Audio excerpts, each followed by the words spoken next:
THV. Dear listeners, welcome to True Horror Vault. Hope you are all doing well. We have gradually reached the final chapter of today's mega true horror special. By now you have heard eerie experiences from various cities across America. But believe me, some of the most unsettling stories are still left. Because as the night deepens, darkness begins to uncover its hidden secrets. Without further delay, let's move to our 10th story. Incident 10. The Shadow That Wasn't Mine. Location, Detroit, USA. Sender, anonymous. It was exactly 1:30 a.m. that night. I was walking back to my car from a friend's place in Detroit. My car was parked across a deserted overbridge. Yellow streetlights lined both sides of the bridge, but there were no other people around. No cars either, just me. I was walking, and my shadow stretched out on the road ahead. Suddenly, my eyes caught something. Right beside my shadow was another shadow. At first, I thought maybe it was caused by another streetlight. But after a few seconds, I realized, no, it wasn't an optical illusion, because the second shadow was much taller than me, unnaturally tall. Its head almost reached the height of the street lamps. I stopped. My shadow stopped too. But the other shadow took one step further ahead. My heart sank. I started walking again. This time, that dark shadow started walking too, at the exact same speed, in the exact same rhythm, except it was positioned exactly one step ahead of me. I built up the courage to look back. Nobody was there. The bridge was empty. Looking back ahead, two shadows. One mine, the other whose. I started walking faster, almost breaking into a run. But no matter how fast I went, that shadow kept pace. Suddenly, the shadow stopped. I was still running, even though my shadow moved forward. That one didn't move an inch, as if standing on the road, watching me. I slowly slowed down. Just then, the shadow slowly turned its head to look at me. Can a shadow turn its head? I saw it with my own eyes that night. My entire body froze. Then, it raised its right arm. Not an arm, an unnaturally long black line. It pointed directly at me. And at that exact moment, every streetlight turned off simultaneously. Complete darkness everywhere. I couldn't see a thing. Except, right beside my right side, it felt like someone was slowly walking. Tap, tap, tap. But strangely, those footsteps didn't match mine. Meaning, someone else was genuinely walking beside me. I sprinted forward with all my remaining strength. Pressing the car remote button in the distance, the car headlights flashed once. In that split-second light, I saw my shadow on the bridge. But the second shadow was standing right behind me, and its hand was resting on my shoulder. I didn't look back. I jumped into the car, locked the doors, and drove away instantly. The next day, in broad daylight, I went back to the same bridge. Everything was normal. Yet standing in the middle of the bridge, an eerie feeling crept in, as if someone was standing right behind me. I slowly turned around. Nobody was there. Just a single shadow of mine on the road.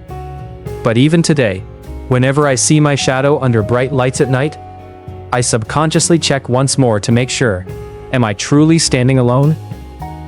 Listeners, shadows always follow us.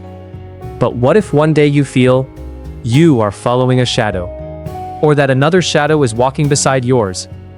On that day, never look back. Now, let's move to our 11th story. Incident 11. The Call from Beneath the Earth. Location, San Francisco, USA. Sender, anonymous. I was new to San Francisco at the time. I was walking back to my apartment from a friend's place. On one side of the street stood an old, abandoned house. Broken windows, a rusted iron gate, and a yard overgrown with weeds. People avoided the place even during the day. I didn't believe in such rumors back then. As I approached the front of the house, suddenly, listen. I stopped and looked around. No one. I resumed walking. 2 steps forward, the voice returned. Over here. This time I clearly realized the voice wasn't coming from inside the house. It was coming from beneath the ground. My throat went dry. I stood in the middle of the street and looked down. Nothing. But the whispers were growing clearer, as if multiple people were speaking softly together. I started walking fast. Just then, my right foot got stuck. Looking down, all my strength drained away in an instant. Through a crack in the pavement, A mud-covered hand had emerged, gripping my ankle tightly. I tried desperately to pull my foot free, but the hand's strength was monstrous. It felt like something was pulling me down beneath the road. Just then, from beneath the soil, several whispering voices spoke in unison. "Come down. With us." I screamed, desperately pulling my leg. I grabbed hold of a rusted iron railing on the sidewalk and pulled with all my strength. The hand tightened around my ankle. The pain felt like bone breaking. Suddenly, the ground beneath my feet began sinking. Looking down in absolute horror, the crack in the dirt was widening bit by bit, and from that dark gap, one after another, more hands emerged. An old man's hand, a small child's hand, hands that were just skin and dirt over bone, all reaching up toward me. "Stop. Don't go alone. Stay with us." I pulled my leg with one final surge of strength. With a tearing sound, my foot broke free. I ran without looking back once. Reaching a street corner with bright lights and open shops, my pounding chest slowed down slightly. I sat down on the curb, gasping for air. Looking at my right ankle, I pulled up my pants to see 5 dark, bruise-like finger marks printed on my skin, as if pressed from the inside. A few days later, I revisited that road during daylight. The abandoned house stood still. No cracks, no hands, as if nothing happened. An old man from a shop across the street called out T. "Did you trip here a few nights ago?" Surprised, I asked how he knew. He sighed and said, "Years ago, there was an old basement under that house. A terrible fire trapped several people inside. The house was demolished, but some believe their calls remain beneath the dirt. Even today, those dark marks have faded, but whenever I walk on wet soil late at night, I still hear a faint whisper from below. Now, come back." THV. Listeners, we have arrived at the very final story of today's Mega True Horror Special. So far, you have heard 11 terrifying experiences shared by listeners across America. The story you are about to hear now is not just frightening, but a mystery to which no answers were ever found. Let's hear our final true event. Incident 12. The Lantern Bearer Beyond the Fog. Location: Boston, USA. Sender: anonymous. It happened on a cold winter night. Returning from work around 2:30 a.m., I had to walk through an old, quiet road to reach my house. The fog was so thick that you couldn't see more than 10 feet ahead. Street lamps were buried in mist. Silence filled the air. Only my footsteps echoed. Suddenly, I saw a faint light in the distance. At first, I thought it was another pedestrian, but as it drew closer, I realized it was the warm glow of an old oil lantern moving slowly toward me. I stepped to the side of the road to let the person pass.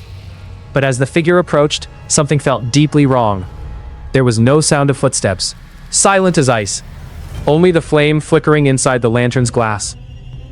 The figure stopped just a few feet away from me. "Good night," I said politely. No response. "Do you live nearby?" I asked again. Still silence. I looked up at his face in the light of the lantern, and my entire body froze in terror. He had no face. No eyes, no nose, no lips. Where a face should be, there was only pitch darkness, as if light itself couldn't touch that void. I backed away in fear. The figure remained still, slowly extending his right arm, holding out the old lantern toward me. Then, a faint voice echoed directly into my ears. "Take it." The faceless silhouette hadn't moved. Where did the voice come from? The lantern's flame suddenly turned an eerie glowing blue. The surrounding fog shifted into a bluish hue, and in that blue light, I saw several more faceless silhouettes standing behind him in the thick fog, each holding a glowing blue lantern.